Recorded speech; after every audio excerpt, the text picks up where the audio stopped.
বরখলায় চুরিকাণ্ড থামছে না। এবার চোরের দল লুটে নিল এক মুদি দোকানির নগদ অর্থসহ দোকানের বহু টাকার সামগ্রী।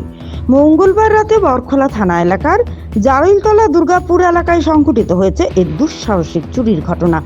জালালউদ্দিন মজুমদার নামের এক মুদি দোকানের উপরের চালে শীত কেটে দোকানে প্রবেশ করে নিশি কুটুম্বেরা।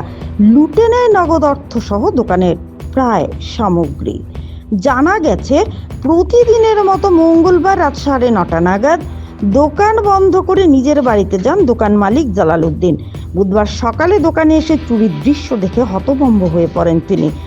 দেখেন দোকানে সংঘটিত চুরিকাণ্ড। দোকানের ভেতরের সামগ্রী লণ্ডভণ্ড অবস্থায় পড়ে রয়েছে, দোকানের উপরের চাল উন্মুক্ত। এরপর জালাল দেখেন দোকানের ক্যাশ বাক্সে থাকা অর্থসহ বহু সামগ্রী হাতিয়ে নিয়েছে চোরের দল। সঙ্গে সঙ্গে তিনটি বিষয়টি জানান বরখলা থানায়। এতে বরখলা থানার পুলিশ এসে যাবতীয় ঘটনা তদন্ত করে যায়। তবে এ ঘটনার পর জনমনে প্রশ্ন উঠছে, এখানে কি নেই গ্রামরক্ষী বাহিনী? যদি গ্রামরক্ষী বাহিনী থাকে তবে তাদের নৈশ টহল কোথায় ছিল?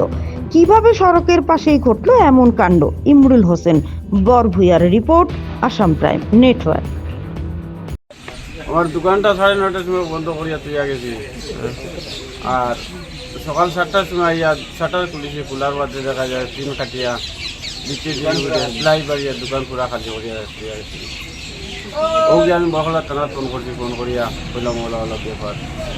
কেটা কেটা নিশ্চয় ডাইল নিশ্চয়, সিগারেট নিশ্চয়, ম্যাগি নিশ্চয়, তেল নিশ্চয়, লবণ নিশ্চয়, ম্যাগির বস্তা নিশ্চয়, ডাইলের বস্তা নিশ্চয়, চিনির বস্তা নিশ্চয়, মটর ছানা উচ্চতা নিশ্চয়। আর টাকা দেখা তো তোরা আসলে এটা তো খাতা এখান গেছে আর এখান রয়েছে, আর 5 জুতা আসলো তাহলে গেছে সাবানোর কার্টন নিছে। তোদের কেন বিটিপি ডিউটি হয় না? বিটিভি ডিউটি নাই। কোন জায়গা? দুর্গাপুর পয়েন্ট উপরের দোকান।